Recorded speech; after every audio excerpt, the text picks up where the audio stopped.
Rec League Podcast. Tell your friends, tell your neighbors, tell your family, tell your haters.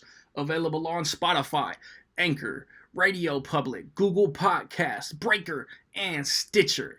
At Rec League Podcast on Facebook, YouTube, and Instagram. At Rec League Pod on Twitter. Episode 20, available now. Yo, whether you watching this from Facebook, Twitter, click the link in my Instagram or YouTube itself. What up, world? So I just watched Spider-Man Far From Home. It is the sequel to Spider-Man Homecoming, the eighth overall theatrical Spider-Man movie, the 23rd, I want to say, entry into the Marvel Cinematic Universe. It is the end of Phase 3, but technically not a part of the Infinity Saga that ended in Avengers Endgame. It stars Tom Holland, Samuel L. Jackson, Jake Gyllenhaal, Zendaya, Jacob Batalon, Marissa Tomei, Jon Favreau, Tony Ravioli, Angourie Rice, Martin Starr, JB Smoove, and I feel like I'm forgetting somebody, but I knew I would anyway, man. It is directed by John Watts, who directed Homecoming. He directed Cop Car with Kevin Bacon. If you want to get a shout out in my review of Stuber or maybe Crawl, that alligator movie coming out, man, stay tuned to the end of the video to figure out how you can do that. This takes place after Avengers Endgame. If you're one of the one or two people who haven't seen Avengers Endgame, I won't spoil anything about that. But if you have seen it, you know what happened. You know where everything ended. You know when everything ended. This happens after that. Like Peter Parker. You know what happened with Peter Parker in Avengers Endgame. He's trying to take this summer and he's trying to just be a high school kid, go on a school trip with his friends, and maybe do something in his personal life that he didn't know if he was going to do in the last movie. And of course, being Spider-Man, you don't get that peaceful summer break. Chaos follows him and he has to Spider-Man up. Obviously, I mean, you seen a little joint, man. This is one of my most anticipated movies all year. Spider-Man is my favorite Marvel hero overall across all the comics ever since the 90s animated series. I've always loved Spider-Man. And I think Tom Holland is the dopest cinematic representation we've had of Peter Parker and of Spider-Man. Basically, because he's like, this is high school Peter Parker. He's still a kid. This is accurate to the age he would be as far as like Tom Holland and his age and the age of the character. And there's a prelude, and that explains something that's going down. And while overseas, Spider-Man runs into Nick Fury, who has been working with Mysterio, and they're trying to stop the elementals. Hydro Man, I think Molten Man, there's like one or two other ones.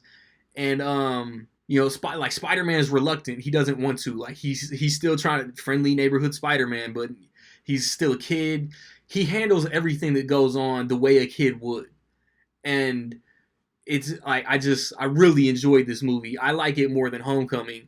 And the fallout, like the trailers portray something, and it's because of Endgame, what happened in Endgame, and he's not ready to really get back out there. And Ned is in there, and like there's the humor works in this movie. I thought like there were a lot of funny moments.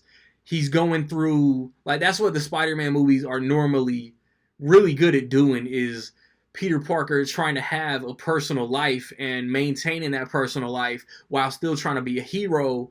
And this did it really well. And just the way that everything unfolded was cool. Like, it fit what they were going for. I think the humor with the teachers, Martin Starr and JB Smoove, was a little overdone.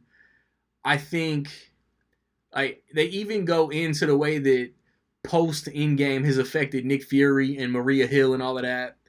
And even like I didn't think I was gonna like the way that Jake Gyllenhaal was used, the Mysterio was used, but I really did. Like the effects were really cool. Like I think the Mysterio effects were really cool.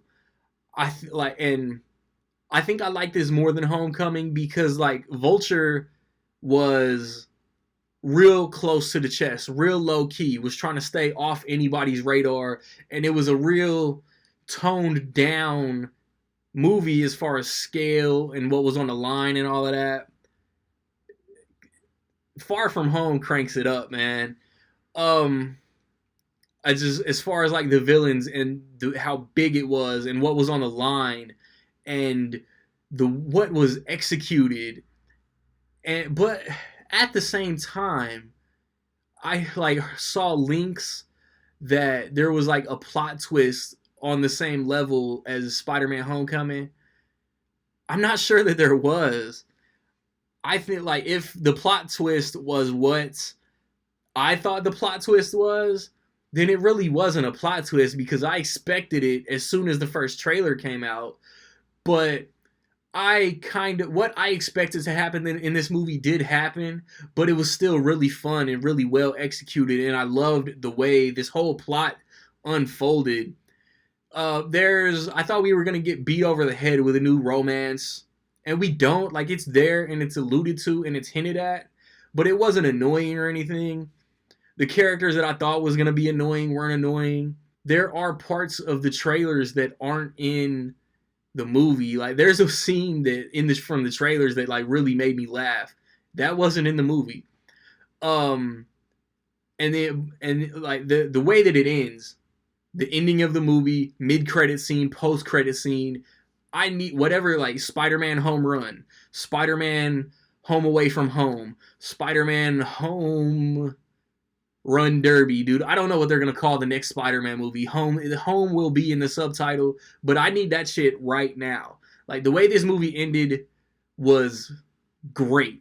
Some of the best in all 23 movie mid post credit scene, without a doubt. Like I really, really enjoyed this movie, man. And like there's nothing I disliked. Like the beginning, like getting going, kind of feels a little slow. Like there aren't that many big action set pieces, but like the second half of the movie completely makes up for all that. I think I kept it spoiler free. I don't know if I'll have time to do a spoiler discussion on this channel, on the Rec League channel. But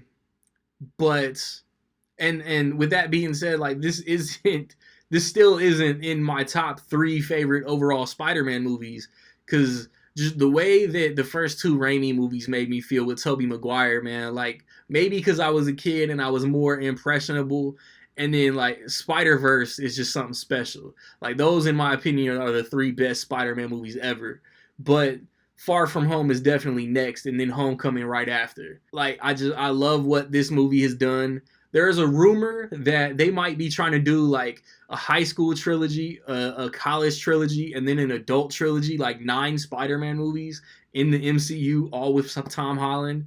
Like that would be so dope. Like I really hope that's true, man.